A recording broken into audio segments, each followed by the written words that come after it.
Hello. Today I'm going to be showing you how to use a glass dip pen, just some beginner tutorials and basics. So if you purchased my pen, this is what you're going to have in your little kit. You're going to have your glass pen right here, and it has a little rubber plastic protector.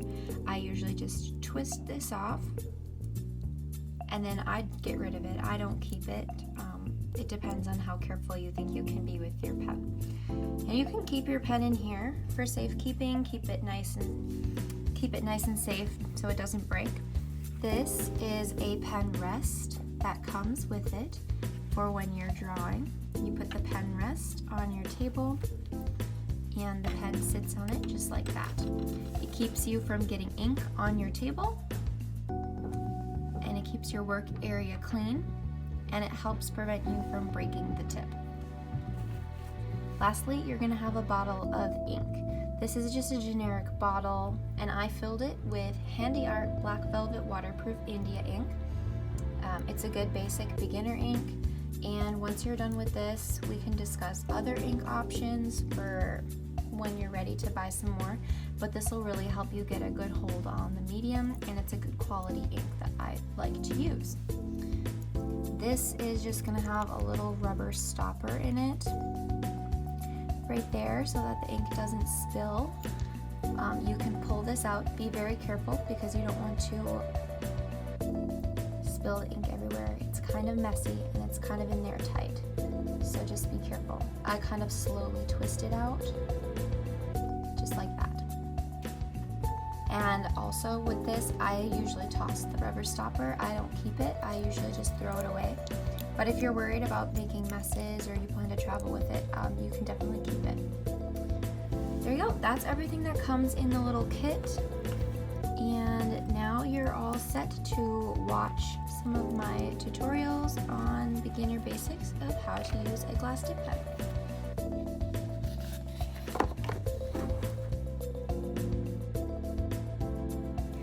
So here we're going to go over the proper dipping technique for your pen. So this is your jar, and you could dip your entire pen into the jar. See how that goes all the way in like this? You could dip your entire pen in.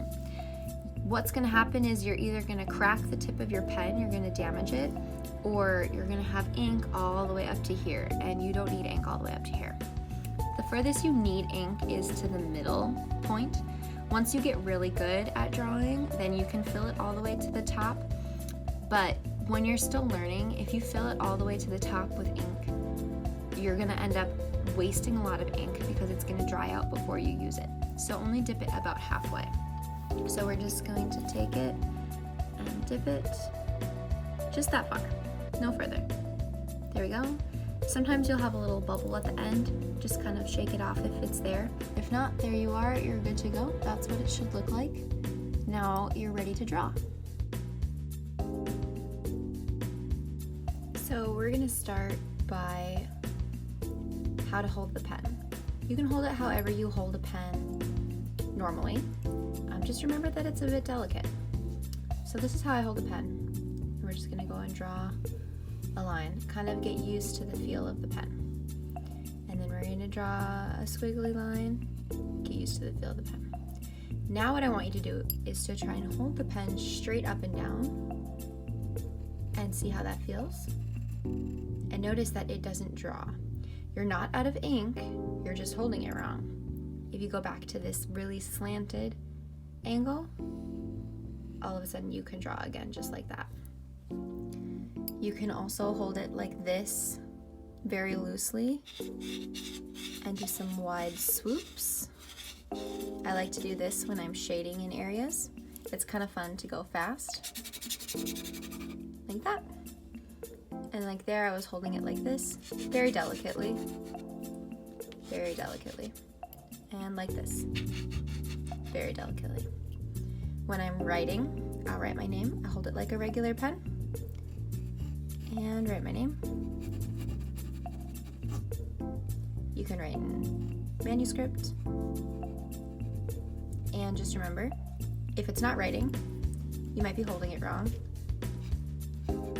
If I hold it too up and down, it's not gonna work. just like that. So now we kind of have the basics. You should be able to write a long time with just one dip of ink. Ever since I started this tutorial, I haven't dipped the pen again yet because I still have ink. And even if you're drawing and you think you ran out of ink, turn the pen and try again. Or change the angle that you're holding it and try again. These pens hold a lot of ink, and that's what makes it so fun. It's just a matter of getting used to how the pen feels and where the ink is going. So kind of just play around with your paper, do some scribbles. I'm about out of ink here, so we're gonna have to refill. Another reason your pen might dry up could be because you let it dry. Not necessarily because you're out of ink, but because you're drawing too slowly and you let it dry. That's completely fine. You just go ahead and dip her again in your little pot. Remember not to go all the way to the bottom of the pot, just halfway, so that you have your ink and you're good to go again. You got a really pretty fresh thing. So I'm just gonna go over here and I'm gonna try scribbling, and we're just gonna see how long I can go. Scribbling. I want you to do this too. Change up your position, kind of get used to the angle and everything like that. Just get a feel for it.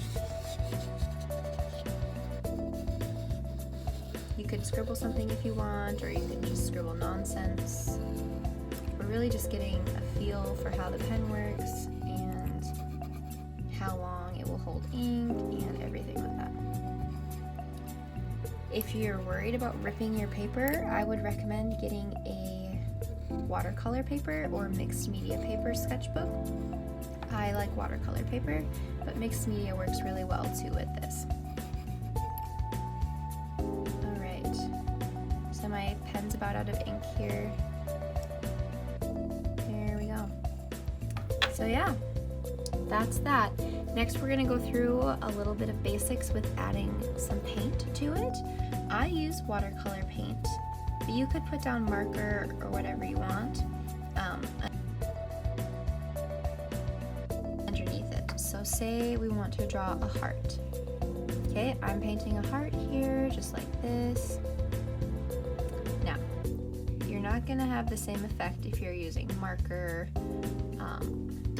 Yeah, mostly marker would be the other one that works.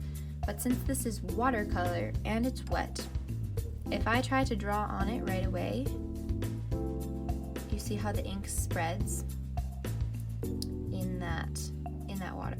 It spreads. Normally a heart would look like this, no ink spreading. So if we want to avoid the ink spreading, we just want to put down our ink.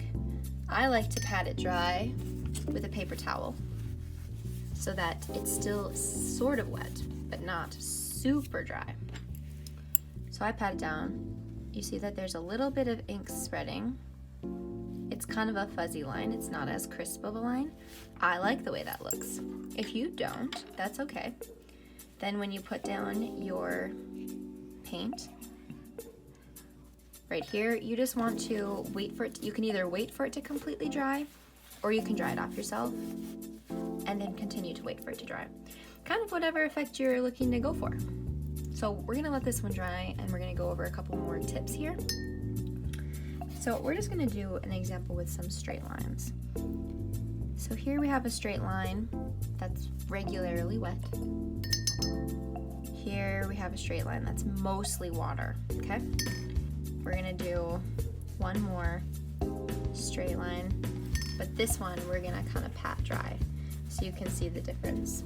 Okay, so this one, we need a little bit more ink here. This one is regularly wet. See, it spreads a little bit where it's wet. This one's really wet. Did you see that? I touched that and it's just immediately ink spreads everywhere. It's really cool. It's a really fun effect. So that's something you can play with. And then this one, mostly dry, basically no spreading. So this one's is dry by now. So we're gonna go in and do this. You see how much cleaner this line is than that line. That's completely fine. It's kind of whatever look you're going for. Maybe you like this, maybe you like this, maybe you like this, whatever you like.